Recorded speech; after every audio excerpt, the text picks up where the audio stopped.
மக்கா வணக்கம்டே. பறக்கும்படை அதிகாரிகள் நாடு முழுக்க 4000 கோடி ரூபா மதிப்புள்ள பொருட்களை பிடிச்சிட்டோம்னு சொல்லியிருந்தேன். சரி, இந்த தடவை ரொம்ப கெடுபடியாக இருக்கும் போலன்னு பார்த்தா திமுக கும்பல் நல்லா சுதந்திரமாக பணப்பட்டுவாடா பண்ணுதாங்க ஐயா. நட்சத்திர வேட்பாளர்கள் ஆரம்பித்து புதுமுகம் வரைக்கும் காசை சும்மா அள்ளி இறக்கிறாங்க. சில இடங்களில் கையங்களவுமாக சிக்கியிருக்காங்க. பல இடங்களில் வீடியோக்கள் மட்டும்தான் வந்திருக்கு. நம்ம அக்கா கனிமொழி, அண்ணன் ஆர் ஆசா ஆதரவாளர்களும் அண்ணாமலையோட ஆதரவாளர் ஒருத்தரும் கூட சிக்கியிருக்காங்க. சரி, எல்லாத்தையும் பொறுமையாக விரிவான செய்திகளை விளக்கமாக பார்ப்போம். இப்போ போய் குறுஞ்செய்தியை பார்த்துட்டு வாங்க.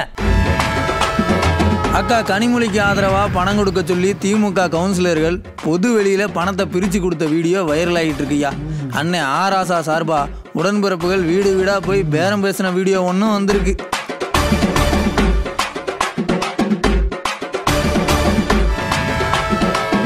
சேலம், திருவண்ணாமலை, கள்ளக்குறிச்சி, தஞ்சாவூர்னு 8 திக்கமும் காசை சும்மா அள்ளி எரியுதுப்பா நாடக கம்பெனி. தேர்தலில் எப்படியாச்சும் ஜெயிக்கணும்னு ஓட்டுக்கு காசு கொடுத்துட்டு இருக்காங்க. வாழ்க ஜனநாயகம்.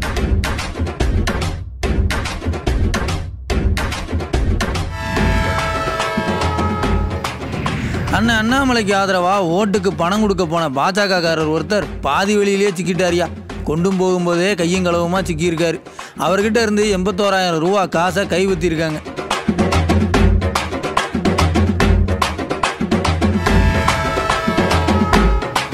மத்தியில் காங்கிரஸ் ஆட்சிக்கு வந்ததும் மேகதாதுல அணை கட்டுவோம்னு கர்நாடக காங்கிரஸ் துணை முதல்வர் சிவகுமார் சொல்லியிருக்காரு.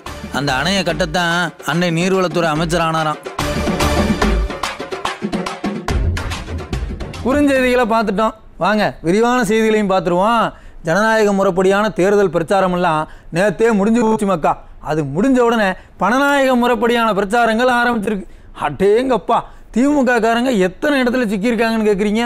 தேர்தல் ஆணையம் என்ன முடிவு எடுக்க போகுதுன்னு தெரியல. 50 பேர் சிக்கியிருக்காங்க. 1/2 கிலோ ஆட்டுக்கறியே 500 ரூபாய்க்கு வித்துக்கிட்டு இருக்கையில் திமுக கும்பல் விலை மதிப்பே இல்லாத ஓட்டை 200, 300 கொடுத்து வாங்க பார்க்குதுயா. ராமநாதபுரம் 31வது வார்டு திமுக கவுன்சிலர் ஜவாங்கீர் வாக்காளர்களுக்கு பணம் கொடுத்துட்டு இருக்கையில் கையும் களவுமாக சிக்கியிருக்காரு. அவர்கிட்ட இருந்து ஒரு 12,500 ரூபாயை பறிமுதல் பண்ணியிருக்காங்க. நீலகிரியில் அண்ணன் ஆண்டி முத்துராசா போட்டி போடுதாரு. அண்ணன் சார்பாக திமுக காரங்க ஓட்டுக்கு விலை பேசிக்கிட்டு இருக்காங்க. அங்கே இருக்கிற அணையப்பட்டிங்கிற ஒரு கிராமத்தில் திமுக கும்பல் வீடு வீடாக போய் ஒரு ஓட்டுக்கு 1000 ரூபா அப்படின்னு படுகர் மொழியில் பேரம் பேசியிருக்காங்க. இப்போ அந்த வீடியோ வைரல் ஆகிட்டு இருக்கையா, அதை கொஞ்சம் பாருங்க. கன்ஃபார்ம் எப்படி ஒன்று இது மாதிரி எத்தனைலாம் படுது நான் மனைவி வேறு வேப்படுறது படுதுனேன் வருது ஃபோட்டோ எடுத்து தேய்னேன் தேய்ப்பில் நான் சொல்லிட்டு ಒಂದು ஓட்டு சாகுது இப்போ நின்று ஓட்டு இழுத்தான் எடுத்தேன் இது படுதுன்னா எங்களை யுக்தான் அனுத்தம் இருக்கா கேட்குறா அவர் சகில விட்டு. சரி, அண்ணன் ஆர் ஆசாவோட ஆட்கள் விலை பேசுகிற வீடியோவை பார்த்தீங்கல்ல. அடுத்த அக்கா கனிமொழியோட ஆட்கள் பணத்தை பிரித்து கொடுக்குற வீடியோவையும் பாருங்கள். தூத்துக்குடியில் திமுக கவுன்சிலர்கள் தலைமையில் திமுக பொறுப்பாளர்கள் எல்லாருக்கும் பணம் பிரித்து கொடுத்த வீடியோ வெளியே வந்திருக்கு. பணத்தை சரியாக பிரித்து கொடுத்து வாக்காளர்களுக்கு கொடுக்க சொல்லுதாங்க ஐயா.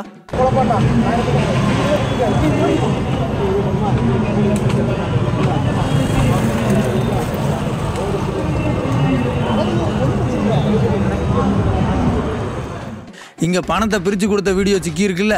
இதே மாதிரி திருவண்ணாமலையில் டோக்கன் கொடுத்த வீடியோ ஒன்று சிக்கியிருக்கு. திமுக வேட்பாளர் தரணிவேந்தனுக்கு ஓட்டு போட சொல்லி வாக்காளர்களுக்கு பணம் கொடுக்க டோக்கனை முதல்ல கொடுத்துருக்காங்க. அதை யாரோ வீடியோ எடுத்து வெளியே விட்டாங்க. அது வைரல் ஆகிட்டு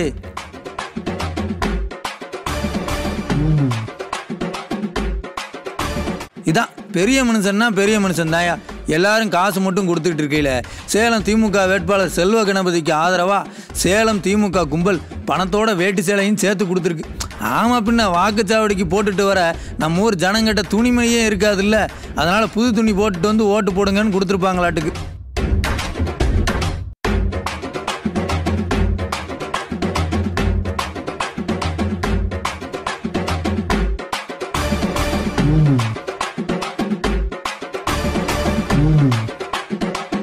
கள்ளக்குறிச்சி தொகுதியில் சங்கராபுரம் பக்கம் திமுக காரங்க வீடு வீடாக போய் பணப்பட்டுவாடா பண்ணியிருக்காங்களாம். இதில் என்னென்னா ஒருத்தருக்கு 100 ரூபா கொடுக்காங்க, இன்னொருத்தருக்கு 300 ரூபா கொடுக்காங்க.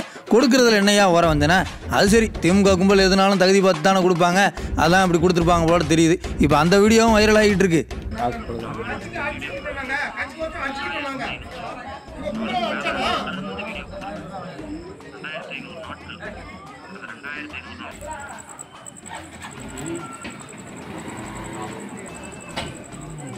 இப்போ வரைக்கும் நாம் பார்த்ததுலே இதுதான் கொஞ்சம் ஆறுதலான செய்தி.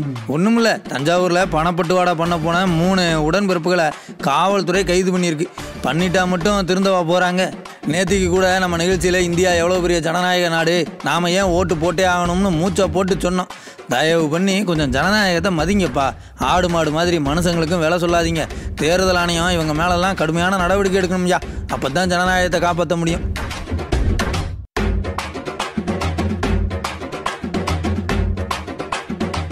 சரி, ஒரு கும்பல் எங்கெல்லாம் கொடுத்தாங்க, எப்படிலாம் சிக்கினாங்கன்னு பார்த்துட்டோம்.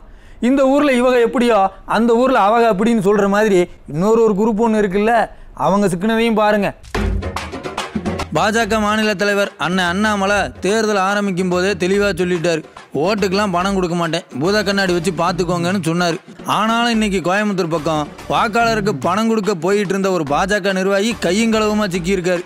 தொண்டாமுத்தூர் சட்டமன்ற தொகுதிக்கு உட்பட்ட பூவளப்பட்டி கிராமத்தில் டீ கடையில் வச்சு பணப்பட்டுவாடை நடந்திருக்குன்னு தகவல் வந்திருக்கு. அங்கே சோதனை பண்ண போன பறக்கும்படை அதிகாரிகள்கிட்ட அந்த பக்கமாக வந்த ஒரு கார் ஒன்று சிக்கியிருக்கு. அந்த காரில் வந்த பாஜக நிர்வாகி 81,000 ரூபா காசோட சிக்கியிருக்காரு.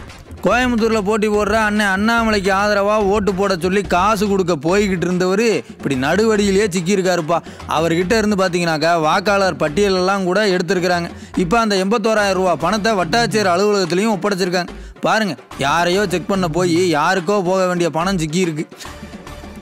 அண்ணன் போட்டி போடுற ஊர்லேயே எப்படின்னா, அண்ணன் பிறந்து வளர்ந்த ஊரில் எப்படி இருக்கும்? கரூர் மாவட்டம் ராஜேந்திரத்தில் பாஜக கூட்டணி வேட்பாளர் ஆதரித்து அவருக்கு ஓட்டு போட சொல்லி பணம் கொடுத்துக்கிட்டு இருந்த நபரை போலீஸ்காரங்க கையங்களவுமாக பிடிச்சிருக்காங்க. அவர்கிட்ட இருந்து ஒரு 60,000 ரூபாயை கைப்பற்றிருக்காங்க ஐயா. இந்த கூத்தெல்லாம் எப்படின்னா, நெல்லை பாஜக வேட்பாளர் நயினார் நாகேந்திரனோட 4 கோடி ரூபா சிக்கிச்சுல்ல, அது வாக்காளர்களுக்கு கொடுக்கறதுக்காக கொண்டு போன பணம் தானுங்கன்னு சிக்கினவங்க வாக்குமூலமும் கொடுத்துருந்தாங்க. அந்த விவகாரத்தில் ஒரு சுயேட்சை வேட்பாளர் ஒருத்தர் நாகேந்திரன் மேலே நடவடிக்கை எடுக்கணும்னு கேஸ் போட்டிருந்தார். அதை விசாரித்த கோர்ட்டு தேர்தல் ஆணையம் நாகேந்திரன் மேலே நடவடிக்கை எடுக்கணும்னு சொல்லியிருக்காங்க. பாருங்கள், பூத கண்ணாடி வச்சு பாருங்கன்னு சொன்ன கும்பல் எப்படியெல்லாம் சிக்கியிருக்குன்னு. என்னமோ தேர்தல் ஆணையம் தான் சரியான நடவடிக்கை எடுக்கணும். ஏற்கனவே புதுச்சேரியில் பாஜக சார்பாக 500 ரூபா கொடுக்காங்கன்னு அதிமுக வேட்பாளர் குற்றம் சொல்லியிருந்தார். பார்த்து சரியான நடவடிக்கையை எடுக்கணும். எடுத்தால் தான் ஜனநாயகத்தை காப்பாற்ற முடியும்.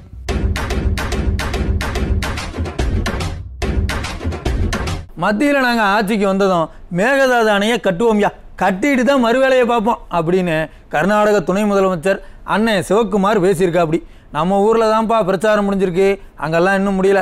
பிரச்சார கூட்டத்தில் தான் அவர் இந்த வாக்குறுதியை சொல்லியிருக்காப்புல. மேகதாதுல அணை கட்ட அனுமதி வாங்கி அணையை கட்டியே தீர்வோம்னு கர்நாடக துணை முதல்வர் சிவக்குமார் ஐயா சொல்லியிருக்காருயா. அது மட்டும் இல்லை, அண்ணன் அந்த மாநிலத்தோட நீர்வளத்துறை அமைச்சர் ஆனதே மேகதாதுல அணை கட்டுறதுக்கு தானாமா.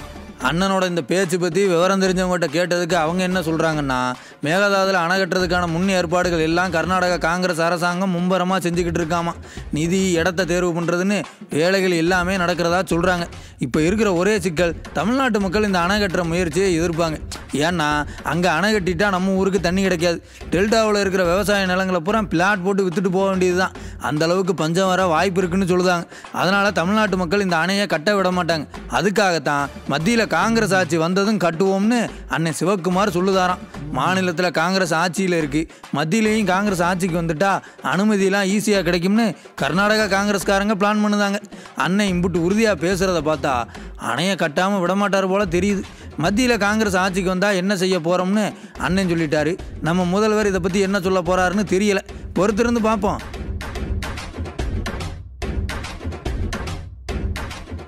திருப்பூர் மாவட்டம் பெருமாநல்லூர் பக்கம் ஒரு இடத்த பல பேத்துக்கு விற்று மோசடி பண்ணியிருக்காரு ஒரு உடன்பிறப்பு.